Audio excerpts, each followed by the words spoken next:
आप सोच रहे होंगे 9 रूप तो देवी के होते हैं, फिर बहू? भाई बहू भी तो लक्ष्मी का रूप है। तो जब बहू के पैर पड़ने से घर में समृद्धि आती है तो और क्या क्या होता है, जरा देखिए। रामलाल और श्यामलाल 2 भाई थे।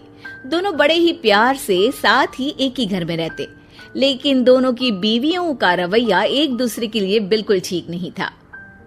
एक दिन रामलाल की बीवी कहती है, अरे रमा, ये क्या कर दिया? सारा कचरा पूरे घर में फैला दिया।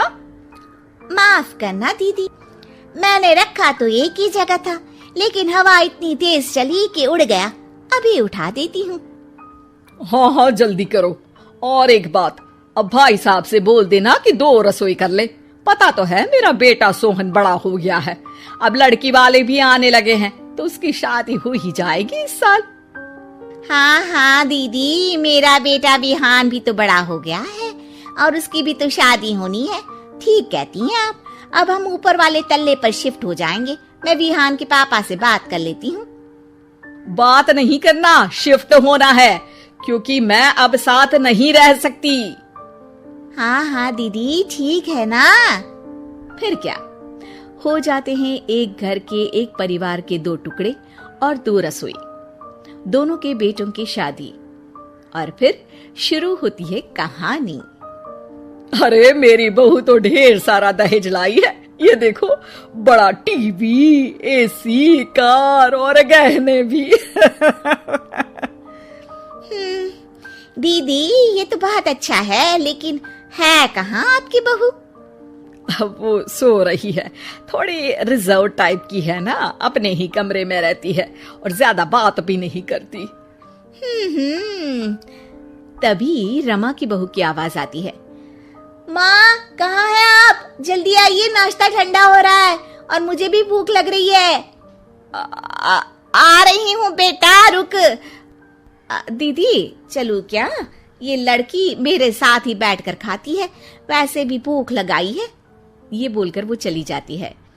तभी श्यामा की बहू बाहर आती है और बाहर की ओर जाने लगती है। अरे बहू, कहीं जा रही हो क्या? क्या है माँ जी, बिना बात के ठोका मत करो। जा रही हूँ मैं। वैसे भी मेरे पापा ने कार घर में रखने को तो नहीं दी है ना। अरे नहीं नहीं बेटा, बिल्कुल बिल्कुल, घूमो घूमो। मैं तो कहती हूँ मुझे भी साथ लेकर जाया करो, साथ ही घुमा करेंगे। अरे नहीं नहीं, मैं आपके साथ बिल्कुल भी कंफर्टेबल नहीं हूँ। वैसे भी मैं शॉपिंग में जा रही हूँ, कहाँ आपको टांगती फिरूंगी। ये बोलकर श्यामा की बहू निकल जाती है। तभी उसके कान में ऊपर वाले तल्ले से हंसने की आवाज आती है। और ये कौन इतनी जोर जोर से हंस रहा है?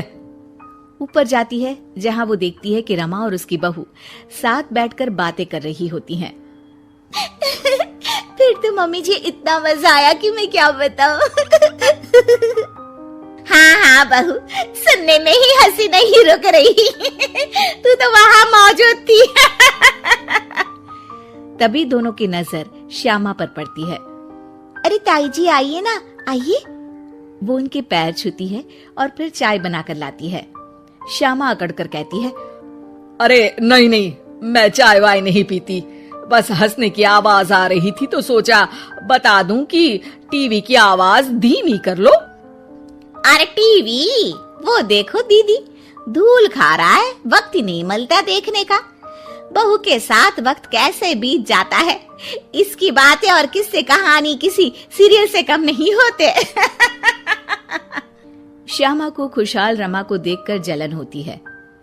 हाँ हाँ, मैं तो तंग आ जाती हूँ इतनी सारी बातें करके, मुझे तो सुकून पसंद है। ये कहकर श्यामा चली जाती है। अगले दिन रमा अपनी बहू के साथ घर से जा रही होती है कि तभी दरवाजे में श्यामा उन्हें टोकती है। अरे कहाँ जा रही हो दोनों? अरे देखिए ना दीदी, इसे शॉपिंग करने जाना था। मैंने कहा अकेली चली जा, तो कहने लगी मम्मी जी आप घर में अकेले बोर हो जाओगे ना, आप भी चलो हमारे साथ। अरे अब इस उम्र में तू कहाँ घूमेगी? अब देखते हैं दीदी, जहाँ ये लड़की घुमा दे। अब मेरी बहू भी कल गई थी कार चलाकर। हाँ। तभी रमा की बहू कहती है, ताई जी मुझे तो कार चलानी नहीं आती, लेकिन हाँ, इस सुहाने मौसम में मम्मी जी को स्कूटी की सैर करा देती हूँ। श्यामा का मुंह बंद हो जाता है।